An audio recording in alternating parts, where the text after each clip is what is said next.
Asociación Gremial de Canales Regionales de Televisión Señal Abierta de Chile, Arcatel. Caja de Compensación Los Andes, construyendo valor social.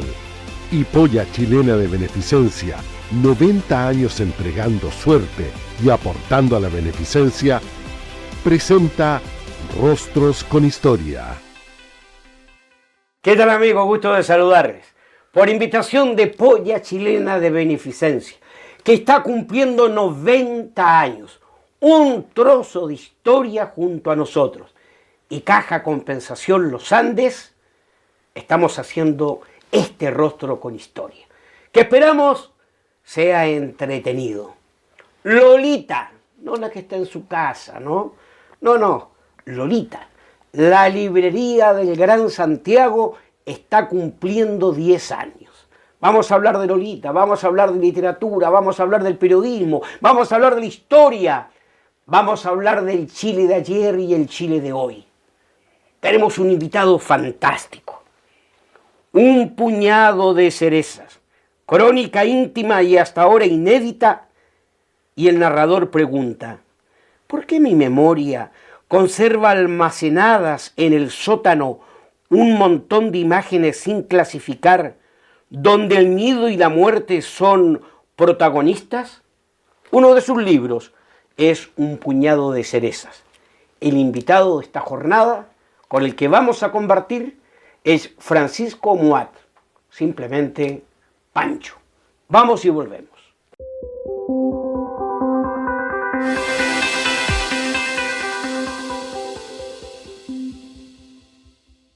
Mi querido Pancho Muat, bienvenido. ¿Cómo estás? Gusto de saludarte. Gracias, Vladimiro, por esta invitación, por este regalo, por esta conversación que estamos empezando a tener ahora. ¿Estoy bien? Estás bien. ¿Sí? Se te ve estupendo, se te ve fantástico. Y siempre inquieto, siempre escribiendo. ¿Por qué no le explicamos a la gente que nos está viendo a lo largo y ancho de Chile y que en alguna oportunidad fija la mirada en Santiago y vienen a hacer vacaciones a Santiago, viene la familia a Santiago, va a los museos, al zoológico, al estadio? ¿Por qué no a una librería? ¿Por qué no a Lolita? Y yo digo, Lolita está cumpliendo 10 años. ¿Qué es Lolita para ti, Pancho Muat? Wow. Lolita, antes que una librería, fue una novela, por ejemplo, la novela de Nabokov, que alguna vez me prestó un ejemplar así gastado de la Editorial Sur de Argentina, Roberto Merino, cuando trabajábamos en el APSI. Fue el que me introdujo en esa novela. Lolita era una tira cómica del Clarín, de los tiempos de la Unidad Popular. Lolita es ese concepto, ¿no? Vale decir, me estás hablando del Clarín de Chile del Gato Gamboa. Así es, del Clarín de Chile del Gato Gamboa, que dejó de circular el 11 de septiembre del 73, y cuya última portada, la del 10 de septiembre del 73, es una foto de Caselli con María de los Ángeles, y que dice algo así como Carlos es un amor, y que era una declaración de amor que le hacía, ¿no es cierto?, su mujer, su pareja. Pocos días antes de que se casaran en la calle Cienfuegos. Mira, exactamente, y esa fue la última portada reconocible de Clarín que tú puedes encontrar en la Biblioteca Nacional, porque la portada del 11 de septiembre, junto con toda la prensa, ¿no es cierto?, de ese 11 de septiembre del 73, fue requisada, destruida, y nunca pudimos saber qué es lo que los diarios publicaban esa mañana, ¿no es cierto?, en Chile. Bueno, te decía de Lolita. Lolita fue una perra pastor alemán que tuvimos en casa, en familia, que nos regaló a lo mejor un conocido tuyo, Pedro Cárdenas. Pero era, cómo no, gran productor de la televisión chilena. Pedro, ¿a él te refieres? ¿No? Pedro Cárdenas, que era de la U, ¿no? Era de la U. Pedro. Debe ser de la U. Sí. Sí. Bueno, supongo que seguirá siendo de la U, ¿no? Como tú. Ya vamos a hablar de aquí. Oye, pero la cosa es que Pedro Cárdenas tenía pastores alemanes en su casa, no sé, y en algún momento, por alguna razón, yo debo haber dicho en algún círculo que estaba buscando un perrito, un cachorro, y entonces él dijo que tenía una cachorra para regalar y que si me interesaba. Y todavía recuerdo el día en que la fui a buscar y era una cachorrita, pastor alemán de entre 2 y 3 meses de edad, 2 meses debe haber tenido. Y fui a su casa a buscarla y cuando hubo que ponerle nombre, Entonces, mi hija chica, Antonia, es mi hija mayor, pero que era muy pequeñita entonces, tenía pocos años, buscándole nombre a esta perrita, le puso Lolita. Entonces nos encantó ese modo de bautizarla, de nombrarla. Después esa Lolita, por distintas circunstancias de la vida, no pudo seguir siendo parte de la nuestra. Siguió haciendo su vida en una parcela en Pirque, vivió 15 años, tuvo mucha descendencia, fue una perra inmensamente feliz. Y cuando hubo que bautizar a nuestra editorial independiente que creamos el año 2010, entonces en ese momento volvimos a Lolita, dijimos que era una manera de tenerla para siempre entre nosotros, creamos un sello editorial que se llamó Lolita Editores, No Podemos Vivir Sin Libros, y el 2014 nos animamos a abrir una librería y por extensión esa librería se iba a llamar Lolita, No Podemos Vivir Sin Libros, y desde hace entonces 10 años ya, y estamos cumpliendo 10 años, existe ese espacio que tú dijiste, ¿por qué no visitarlo? Del mismo modo como en realidad uno, si va a Buenos Aires, dice, ¿qué librerías quiero ir a visitar? Si va a Madrid, o si va a Barcelona, o si va a Lima, o si va a Ciudad de México, o si va a Bogotá, ¿qué librerías puedo visitar? Bueno, en Santiago hay hartas librerías que se pueden visitar de distinto orden, y dentro de las librerías independientes, que hay varias, una de ellas es Lolita. ¿Te gusta vender libros? Me gusta el espacio es decir, el espacio que ocupa una librería dentro de un barrio, dentro de una ciudad, dentro del imaginario de quienes son habituales visitantes de librería, que les gusta perderse en los mesones, que les gusta conversar con quienes forman ese espacio. Tú tienes clientes habituales ya. Es decir, Lolita es una librería muy de barrio, es decir, está en un sector de Providencia que es bien residencial, cerca del Club Providencia, en el barrio Pocuro, y por supuesto que es una librería que tiene un público que la quiere mucho, que la acogió desde que la abrimos, y que incluso tiene entre sus visitantes y su público más fiel a mucha gente que no es necesariamente del barrio, pero que se siente bien ahí. Del mismo modo como yo, antes de que existiera Lolita, no sé, pues iba a la librería TAC de Joan Usano, ¿no es cierto?, un catalán que sigue teniendo esa magnífica librería ahí en Andrés de Fuensalía, cerca del Tabeli de Providencia. Pero ese hacía lo que nadie hace hoy, confiar en la palabra y vender libros para que se paguen pasados, transcurridos los días y hasta los meses, pues, Pancho. Sí, ¿Ah? Sí, el Joan, él me tiene prohibido que cuente eso, digamos, porque dice que va a llegar gente a la TAC a pedirle lo mismo, que le fíe. Sí, pues él me fiaba, y cuando había que hacer cuenta, pues yo iba todas las semanas prácticamente y me iba con una bolsa cargada de libros siempre, y él me anotaba. Y cuando había que hacer cuenta, entonces Joan sacaba el lápiz mina, sumaba, después la calculadora y me decía, ya, nos debe o me debes 1.250.000 pesos, que son los libros que sacaste los últimos 8 meses, no sé, 10 meses. ¿Cómo lo hacemos? Entonces yo abría la chequera, firmaba, no sé, 12 cheques, 10 cheques, 14 cheques, dependiendo de la suma que él me dijera, los firmaba y se los pasaba, sin monto, sin cruzarse, nada. Y él los llenaba, él le ponía el valor, el monto, la fecha, los guardaba, muy ordenado, Joan, hasta el día de hoy, y mes a mes los cobraba. Y yo lo único que me preocupaba era entregarle la cantidad de cheques firmados que él me indicara.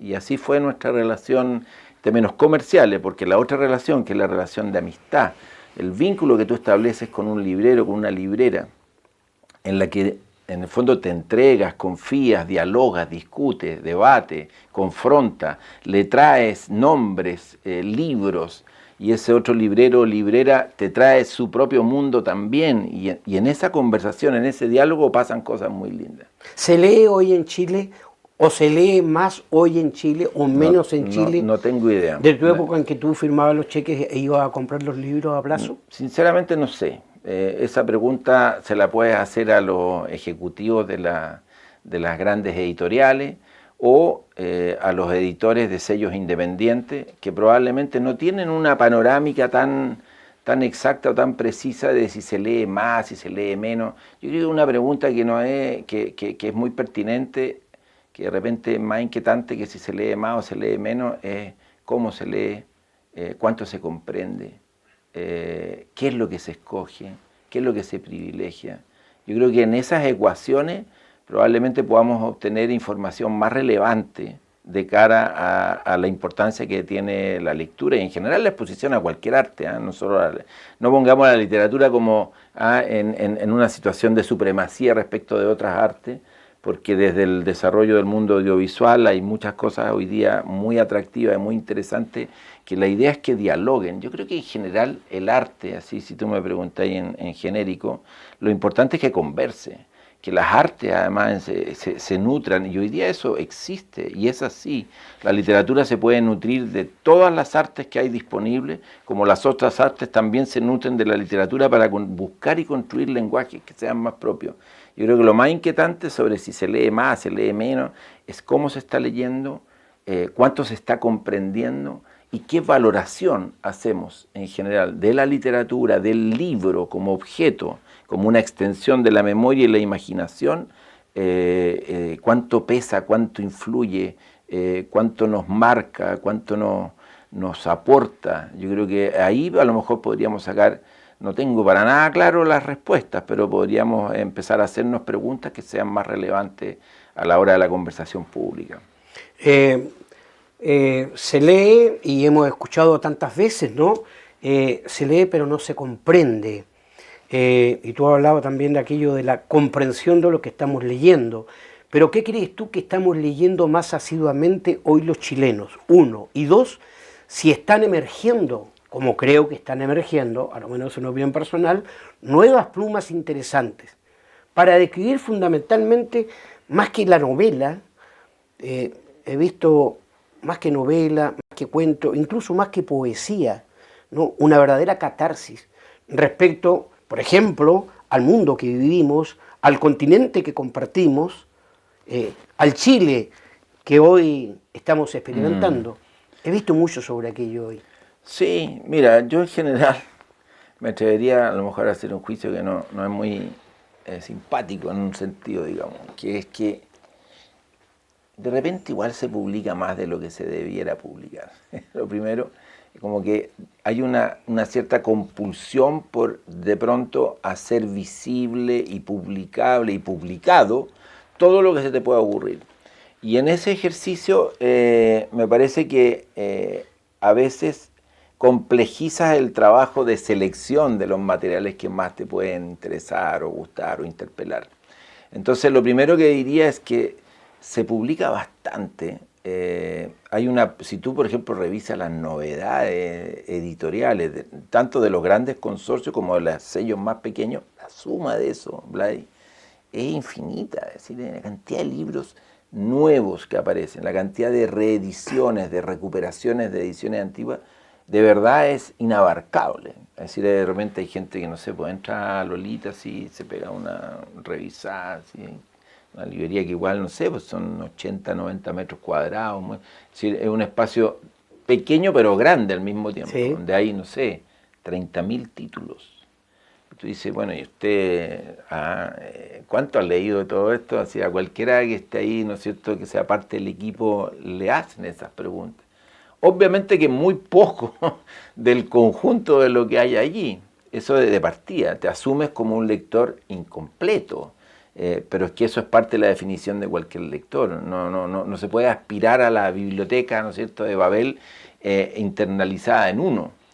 Pero dentro de ese universo pequeño de lo que uno leyó, de lo que uno le interesa, de lo que uno lo mueve, por supuesto que hay cuestiones, asuntos, autoras y autores que te van a convocar más, que te van a provocar, que van a empezar a dialogar con otros autores. Y lo bonito es ir descubriendo eso juntos, asumiéndose como un lector incompleto, que es mucho más lo que no sabe de lo que sabe, y en ese sentido me cuelgo y me aferro, ¿no es cierto?, de esa poeta polaca, ¿no es cierto?, que tanto amo, la Wisława Szymborska, que ganó el Nobel de Literatura en el 96, que en uno de sus poemas dice que se aferra al no sé como a un oportuno pasamanos.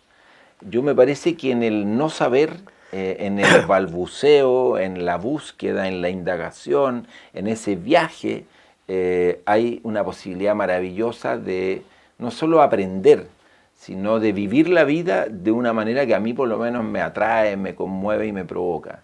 No partir de lo, entre comillas, lo sabido, ni siquiera aspirar al saber así como grande, absoluto, sino como el viaje de búsqueda, de interrogación, de que nos formulemos las mejores preguntas posibles para que la vida vaya adquiriendo sabor, color, textura, y finalmente vaya avanzando uno en ese camino y en el merodeo y en el mirar para atrás y en el sentirse en el tiempo presente, diga, está valiendo la pena esto que está ocurriendo, por doloroso que pueda ser en muchos sentidos, por complejo, por incomprensible que sea de repente la actualidad, la contingencia, lo que nos rodea en el día a día, el bombardeo noticioso que a veces es no solo irreflexivo, sino que imposible de digerir.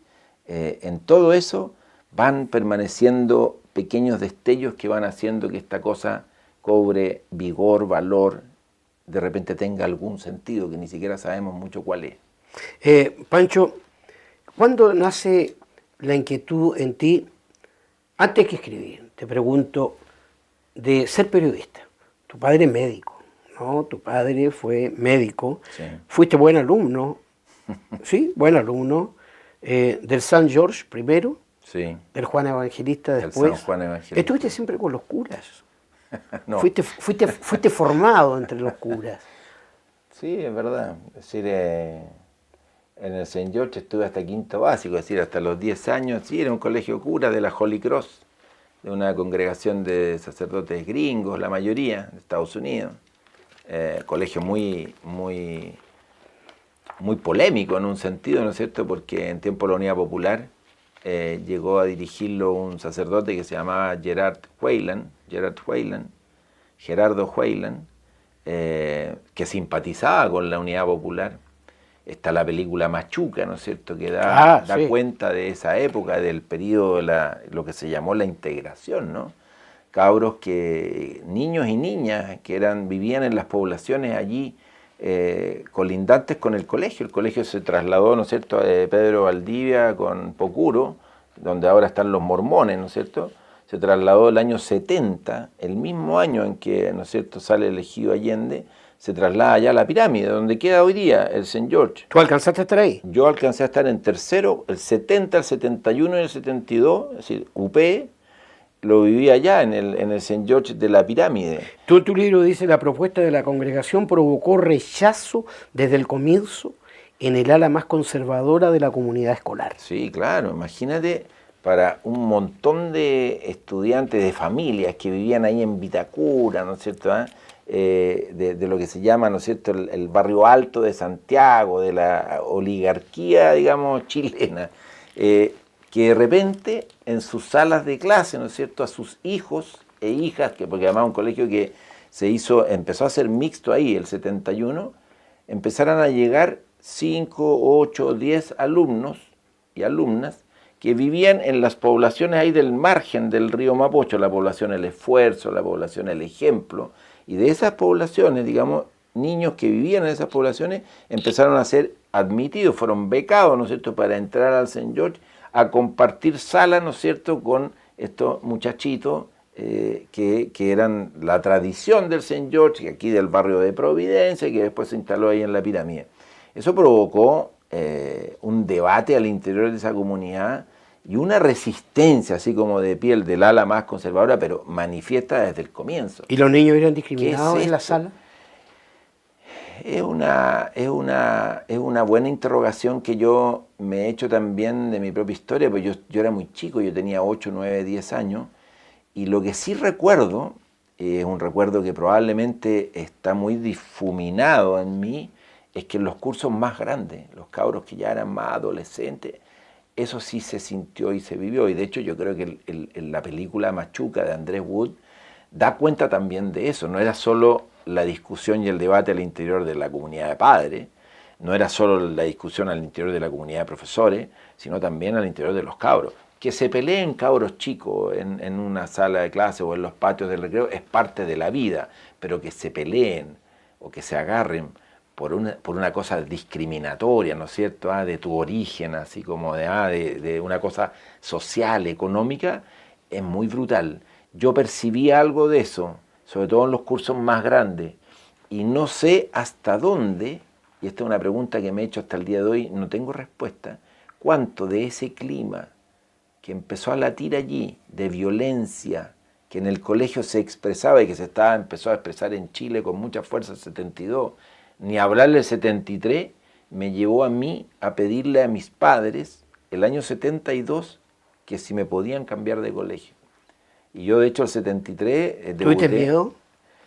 Yo creo que había algo allí adentro que me incomodaba. ¿Nunca visitaste un campamento? ¿Nunca compartió la mesa de tu casa un niño de campamento? Sí, porque alguna vez hicimos paseos de curso, alguna celebración cumpleañera donde convivíamos, podíamos convivir. Yo diría que el eje del desasosiego que te menciono no tiene tanto que ver con qué me pasó a mí cuando tenía 9 años, 10 años, porque yo tenía compañeras y compañeros que sabía que vivían ahí en la población, con los cuales podía más o menos convivir, yo diría con bastante normalidad. Yo era un niño muy reservado, bastante tímido, me empezó a aparecer la miopía, que me insegurizó mucho cuando tenía 8 o 9 años, y me daba como vergüenza usar lentes. Mis primeros lentes fueron a los 10 años. Yo estaba en ese colegio, en quinto básico, cuando me empecé a dar cuenta que no leía lo que se escribía en la pizarra, y me daba como miedo decir eso. Tenía miedo de parar un micro en el paradero, no sabía si apuntar el dedo o no para detener una micro, porque no sabía si era la micro que me iba a servir o no, y más de una vez un chofer me insultó porque hice parar una micro que no era, y después, ¿no es cierto?, no me subí. Cosas de esas. Tú dices, niñadas, sí, niñadas, pero que van construyendo también una personalidad.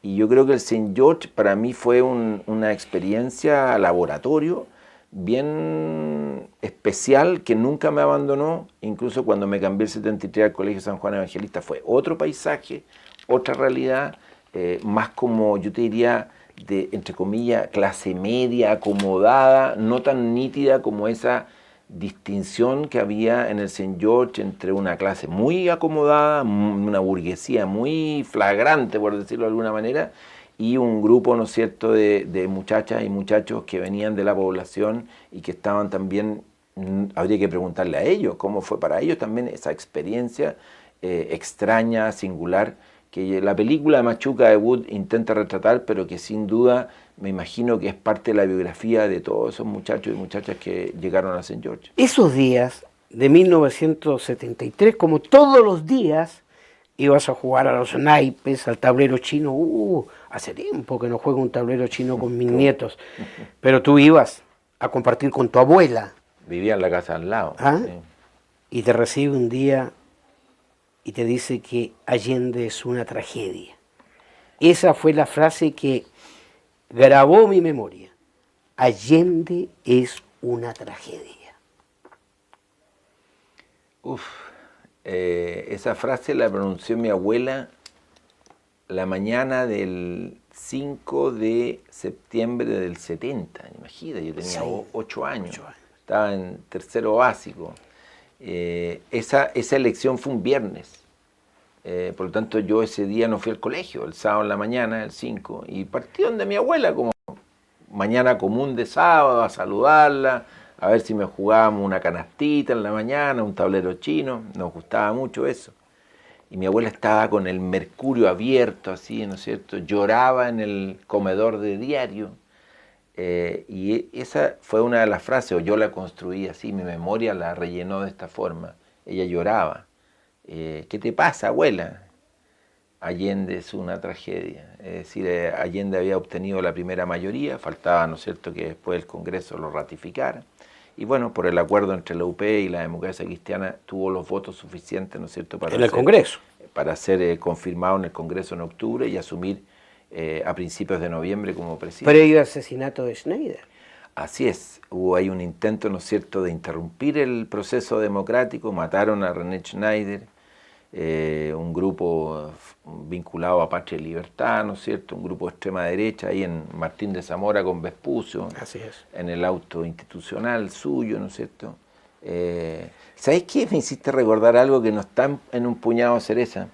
Nosotros cuando estábamos en el St. George, chico, hicimos una visita a la escuela militar en tiempos del UB. Así como vaya al Museo de Historia Natural, fuimos a la escuela militar, a conocer la escuela militar por dentro. Y nunca se me va a olvidar que en una de las vidrieras, digamos, donde exhibían cosas dentro de la escuela militar, estaba la chaqueta de René Schneider, marcada con el orificio, digamos, de la bala, ¿no es cierto? De la bala. Y eso se exhibía en un museo de un ejército democrático o constitucionalista. A propósito de la doctrina constitucional de René Schneider, ¿no es cierto?, que encarnó después Carlos Prats. Mira cómo terminó Carlos Prats, asesinado, ¿no es cierto?, por un bombazo en Buenos Aires junto a su esposa, un año después del golpe. Hace poco se cumplieron 50. Por quién fue, ¿no es cierto?, su sucesor en el ejército, por quién el propio Prats, ¿no es cierto?, se lo recomienda a Allende para que lo suceda como comandante en jefe del ejército, Augusto Pinochet Ugarte, que es el que le da la orden, ¿no es cierto?, a Contreras y a Ladina, digamos, para que se deshagan de esta piedra en el zapato, que es el general Prats. Pero lo que te quería decir a propósito de esa imagen, ¿no?, porque es una imagen ¿qué fue de esa casaca de René Schneider, que alguna vez se exhibió en alguno de los pasillos, digamos, de la escuela militar, y que se le mostraba a los cabros chicos, a las delegaciones de colegiales que iban a ese recinto? Es una pregunta como para que quede. Es cosa que hoy puedes volver a la escuela militar, a ver si la conservan. Habría que preguntarle a la familia de Schneider si alguna vez tuvieron acceso a eso, o si Pinochet después la hizo desaparecer. Habría que preguntárselo a la diputada, que es su bisnieta. Buena pregunta. La diputada Schneider. Hacemos un alto. Pancho Muat, periodista y escritor, está hablando con nosotros del Chile de ayer, de hoy, de la vida, de los libros, y ya vamos a hablar de Don Agustín. Un alto y volvemos.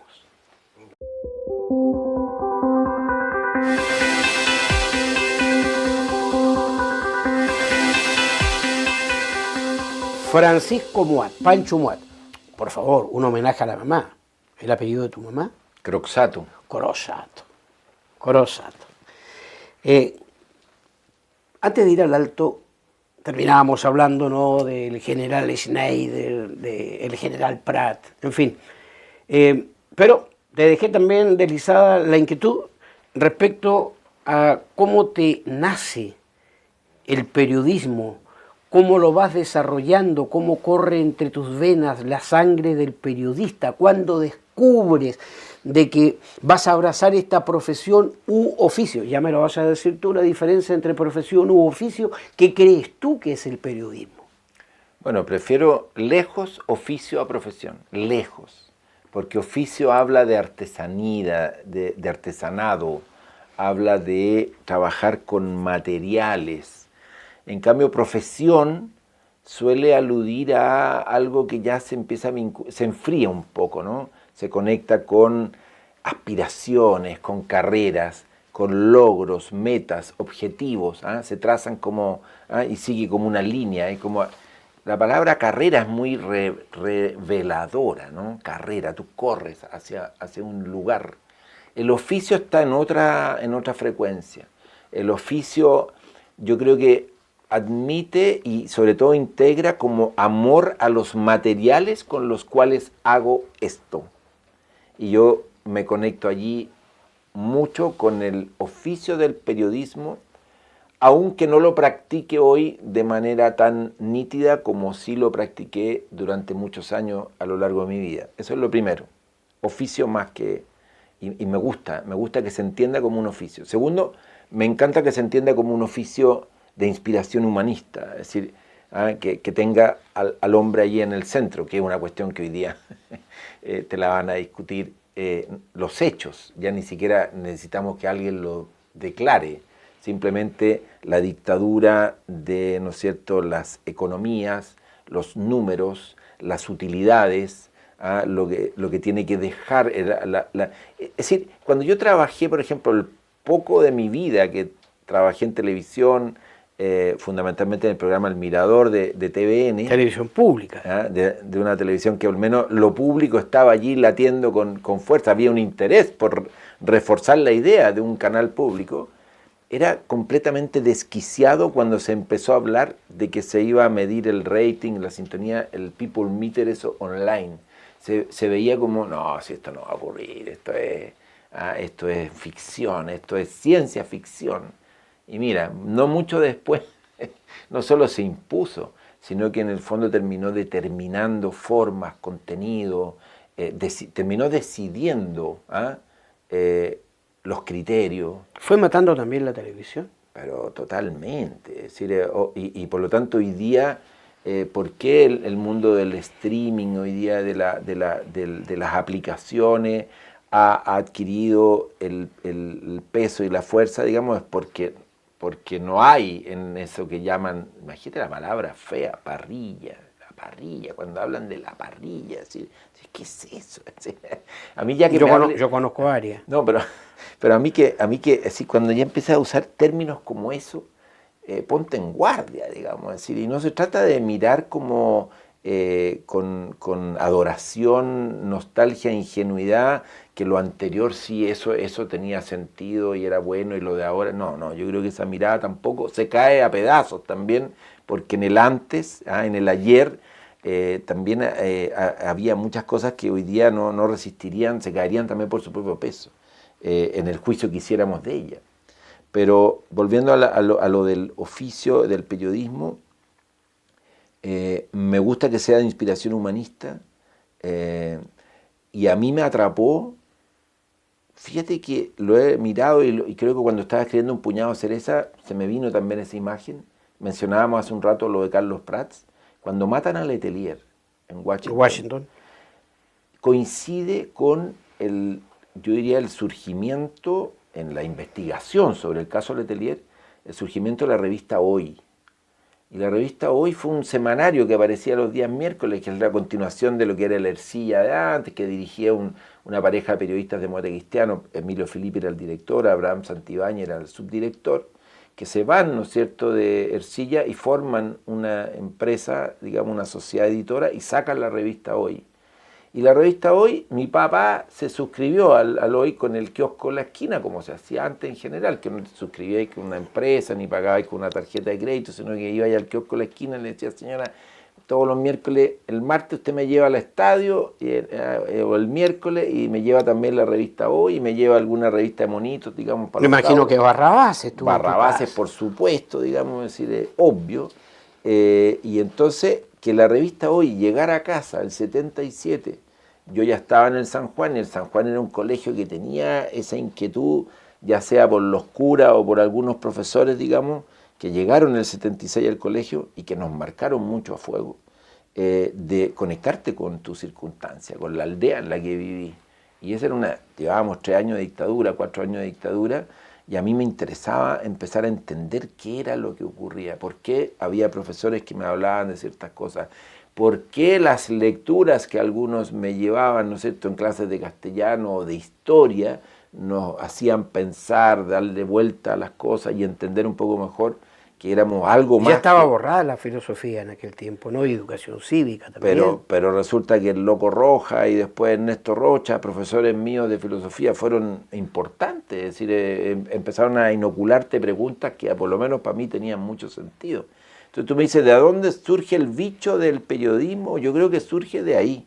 Surge de convertirme en lector de un semanario, y por eso quizá no es tan extraño que mis primeros trabajos, entre comillas, mis primeros vínculos con medios fueran hacer práctica en el Hoy. A mí igual tuvo sentido que mi primera práctica así profesional, de pasar de tercero a cuarto año, fue en la revista Hoy, es decir, la revista en la que yo empecé como a conectarme con ese Chile, y que después trabajara 5 años en la revista APSI, que para mí fue también una revista de oposición a Pinochet, marcada junto con Análisis, ¿no es cierto?, con Cauce, con el Fortín Mapocho, con la propia revista Hoy.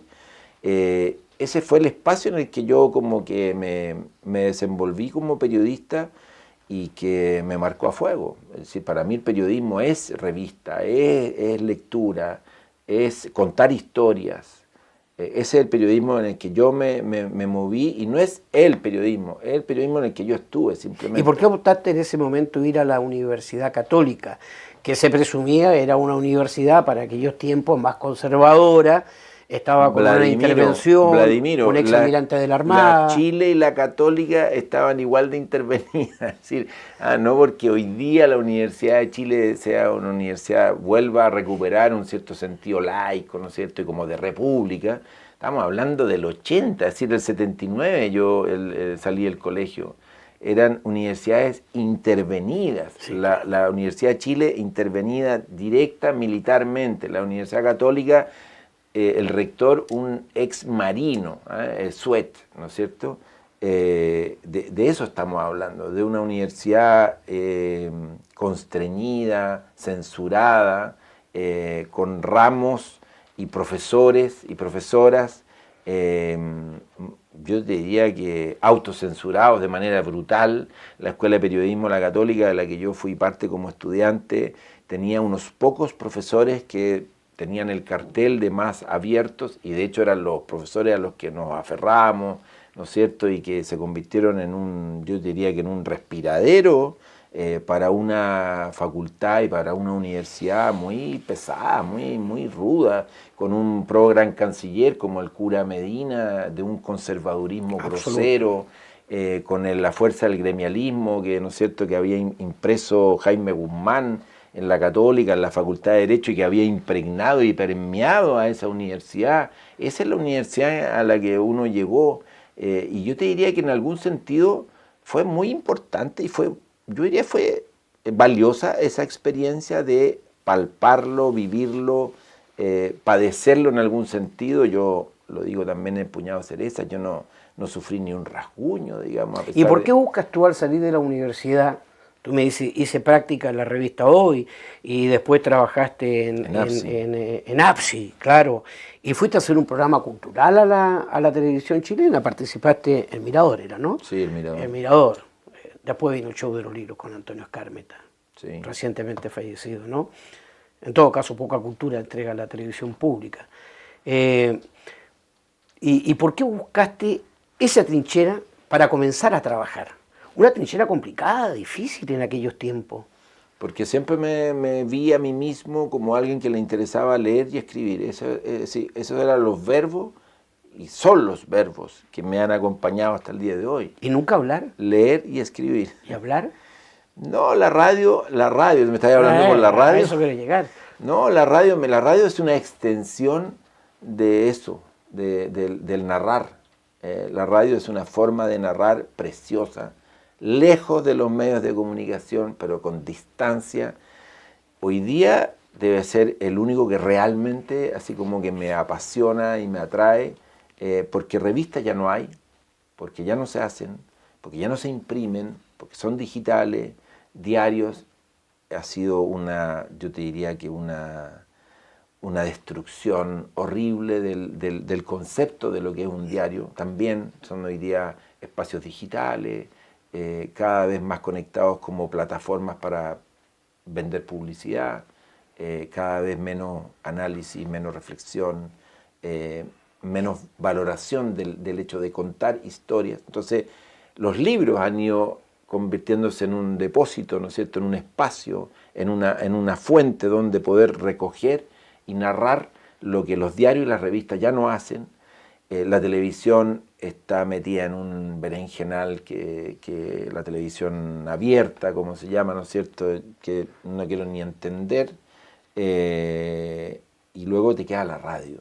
Y dentro de la radio yo advierto aún un acto como ahí de resistencia, ¿no es cierto?, de animales de radio más genuinos, que no se tienen que maquillar para salir en cámara, que no se tienen que vestir de una determinada forma, que no tienen que cuidar, digamos, que valoran la espontaneidad de una conversación, y donde todavía hay gente que de verdad aprecia que ese medio de comunicación, que es voz, que es capacidad de construir imágenes para que quien está escuchando desde su casa, desde la oficina, desde la calle, desde el metro, desde la micro, del auto, se conecte con, me parece que ahí hay una oportunidad que ojalá nunca pierda de vista la fortaleza de su naturaleza, que no se deje vencer por los streamings, digamos, por las imágenes audiovisuales de nuevo, de los estudios, que hacen que de repente quien está haciendo radio esté demasiado conectado y preocupado de lo que se esté viendo y no necesariamente de lo que es el alma, ¿no es cierto?, de esa comunicación,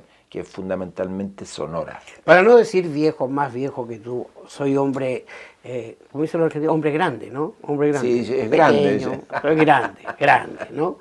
Hombre grande. Y mi vida ha girado en torno a la comunicación y esencialmente a la radio, sin ninguna duda. Y he pasado por todas sus etapas. Y a la radio la han querido matar muchas veces. Pero no han podido. Y no solamente no han podido, sino la radio sale revitalizada, sale robustecida. Es como el libro también. Es maravillosa. Es el medio de mayor credibilidad. Sí, cuando se ha perdido la confianza en todo, todavía la radio se sostiene. Cuando ocurren tragedias, ¿quiénes son los que están radio. ahí? Cuando hay dificultades sociales importantes, ¿quiénes son los que están ahí? La radio. Permanentemente la radio. Y tú estuviste en la radio, que es una radio tremendamente informativa. Estoy en ADN. Estás hoy haciendo, claro, deporte en la ADN. No, pero libre. Pero estuviste en la radio Bio Bio cuando inicia sus transmisiones en Santiago, porque ya era potente en el sur de Chile, nace en Lota, se expande en Concepción, e invitado por tus amigos Mochati, más Nivaldo que Tomás. No, mi compadre es Nivaldo. Nivaldo Fabricio. Mi compañero de universidad, padrino de mi hija Antonia. Pasaron hambre los dos. Sí. ¿Ah? Y él me invitó a ser parte, a ayudarlo a que cuando se formó el departamento de prensa de la Bio Bio en Santiago, el 97, cacho. Mira. El 97, han pasado 27 años. Así es. Y sí, pero duré pocos meses, eso no era para mí, era un ritmo trepidante, además la noticia en el centro, ahí yo me declaro incompetente, no tengo ninguna competencia para poder estar ni a ese ritmo, ni con el foco puesto en lo que se supone es lo noticioso. Nunca estuve en esa vereda, nunca he podido, no tengo dedos para el piano, pero sí celebro haber sido parte de esa formación y de haber convivido esos 4 o 5 meses fundamentalmente con Nivaldo, con quien nos une una amistad que va a ser siempre y para toda la vida, y que ya habíamos sido compañeros, digamos, y importantes, digamos, tanto en la universidad como en el APSI, es decir, y después en el Mirador. No, cuando yo digo que compartieron también el hambre, porque leyendo tu libro, recuerdo que estuvieron en un departamento, vivieron 3 compañeros, donde la comida no abundaba, ¿no? Verdad. La verdad que vivimos un par de años cuando Nivaldo empezó en Radio Chilena. Nivaldo era el móvil de la radio chilena en la mañana, a las 6 de la mañana. Mi época, y lo pasaban a buscar a, no sé, un cuarto para las 6 de la mañana y tenía que partir a hacer su móvil en la mañana. Yo ya estaba trabajando en APSI, el 84, el 85, arrendábamos una casa ahí en Ñuñoa, en la calle San Fernando. Sí, eso fue parte de nuestra historia. Tú sabes que Aníbaldo después lo reemplaza en el móvil de la chilena, Pancho Elwin. Mira. Las cosas de la vida. Entremos porque estamos contra los tiempos, desafortunadamente, ¿no? Siempre se nos hace corto el tiempo para conversar de ya una larga vida, ¿no? Pancho, ya me hablaste cómo llegaste a la Escuela de Periodismo. Yo dije el diario de Don Agustín, El Mercurio. El diario de Agustín, como la película de Nacho Agüero. Así es, pues. Don Agustín Edwards, que es también un personaje en la historia de Chile y en el desenlace que tuvo el 11 y post-11 de septiembre para iniciar una etapa en la historia de Chile que muchos no queremos recordar. Yo había dirigido 5 años la revista Don Balón, que era una revista de españoles, ¿no es cierto?, instalada en Chile, de fútbol fundamentalmente. Después vino lo de Bio Bio, y después estuve sin trabajo, renuncié y estuve sin trabajo. Había nacido ya mi tercer hijo, Francisco, a comienzos del 98, y ahí me llamaron del Mercurio para ir a dirigir la revista El Domingo en Viaje. Fue un llamado inesperado, pero al mismo tiempo muy valorado, porque no podía seguir sin pega, es decir, con ya 3 hijos, y la verdad que me sorprendió y agradecí, y hasta el día de hoy agradezco infinitamente haber estado 9 años dirigiendo la revista El Domingo, porque a través de ese trabajo que no solo nos permitió después el sustento, entré en una dinámica de exploración, yo diría, de algo que hoy día me marca fuego, que es como darme cuenta que en algún momento el periodismo lo iba a dejar, o ese periodismo, así como del día a día, de trabajar en un medio, para ya conectarme con los libros, con la vocación, yo diría, más genuina, que me acompañó desde chico, pero que uno de repente le cuesta aceptar que es la que quiere para hasta el fin, ¿no? Es decir, si tú me preguntas, entonces, leer y escribir, te lo dije en algún momento, leer y escribir, hay un punto en que tenéis que tomar decisiones, y yo me alegro de haber pasado por allí, que me haya permitido después de 9 años haber dicho, ¿sabéis qué más? Chao, me voy del Mercurio, no quiero seguir aquí, no porque lo haya pasado mal, no ¿Te porque vas o haya... te fueron? No, yo renuncié. ¿Tú renunciaste? Yo renuncié al ¿Y Mercurio. qué te llevó a renunciar al Mercurio? Que daba estabilidad, ¿no? Estatus, confort. Pero nada de eso pesó al final, nada de eso era importante, por lo menos para mí. Lo que yo quería era conectarme con otra cosa que yo sentía que ya había empezado a bullir, ya había publicado 4 o 5 libros, y pensé que era necesario romper con esa estructura e irme a algo más informal, más incierto, más desconocido, donde poder continuar el camino. Y la historia, si lo miro así hacia atrás, me dice que estuvo muy bien haber dejado el Mercurio y haber entrado en estos otros territorios que hoy día permiten que, o sea, haya una librería que va a cumplir 10 años, que haya muchos libros, digamos, que he tenido la posibilidad de escribir y sobre todo de leer y seguir leyendo y hacer talleres de lectura, que es como tener espacios en la radio donde hablamos de libros.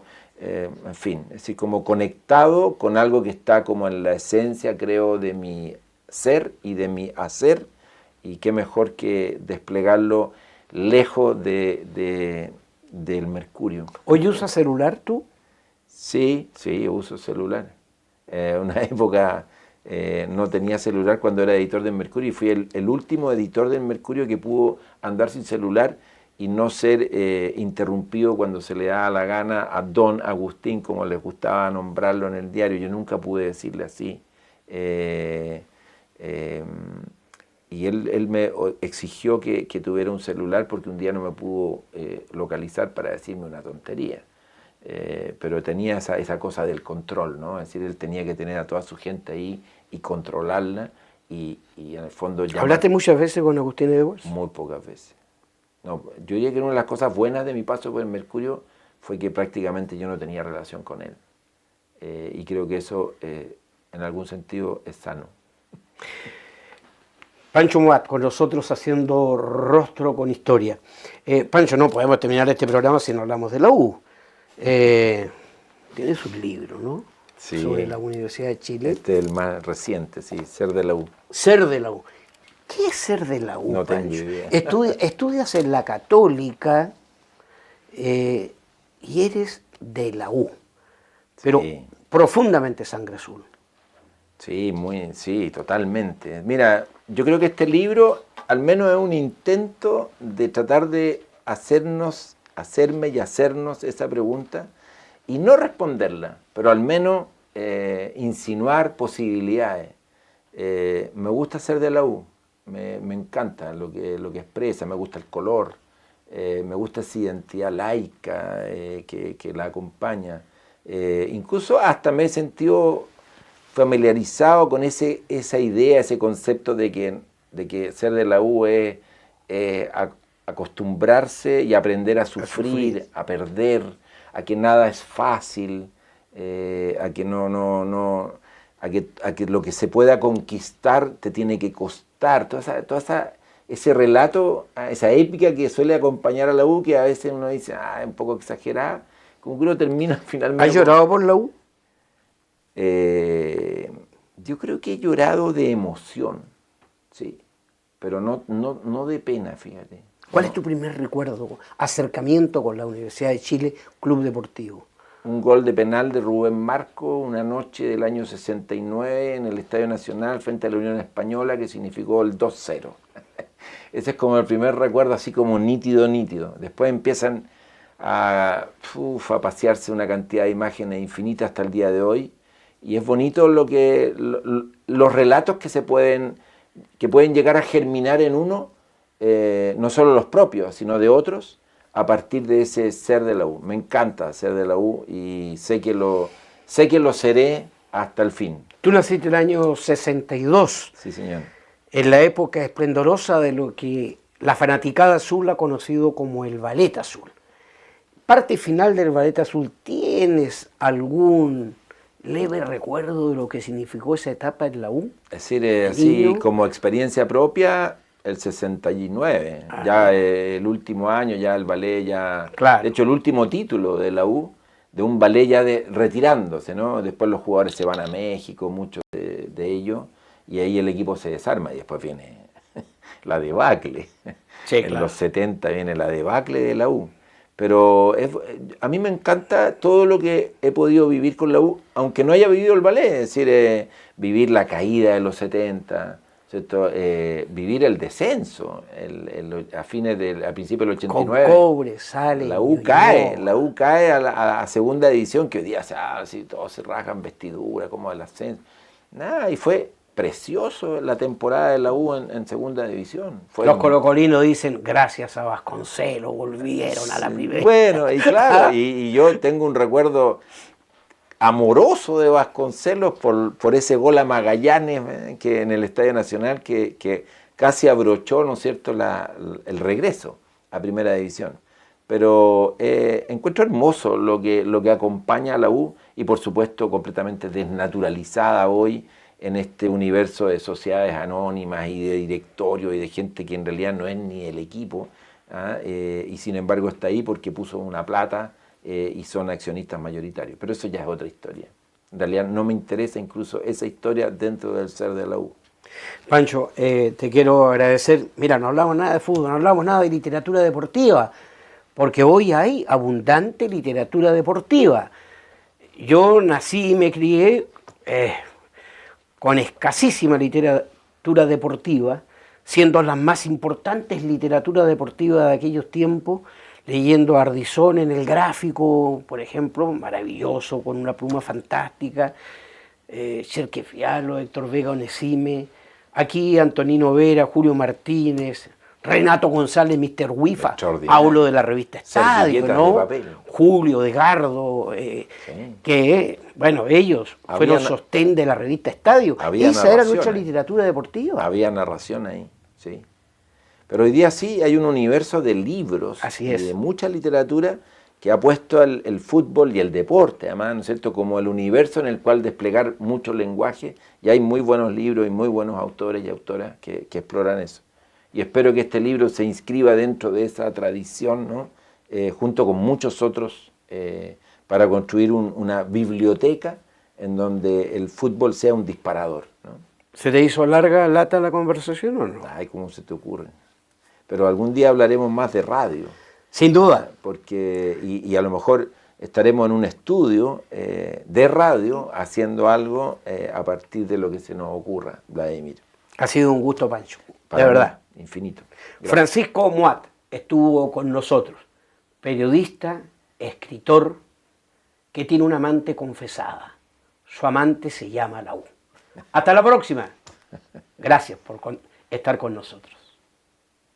Asociación Gremial de Canales Regionales de Televisión Señal Abierta de Chile, Arcatel. Caja de Compensación Los Andes, construyendo valor social. Y Polla Chilena de Beneficencia, 90 años entregando suerte y aportando a la beneficencia, presentó Rostros con Historia.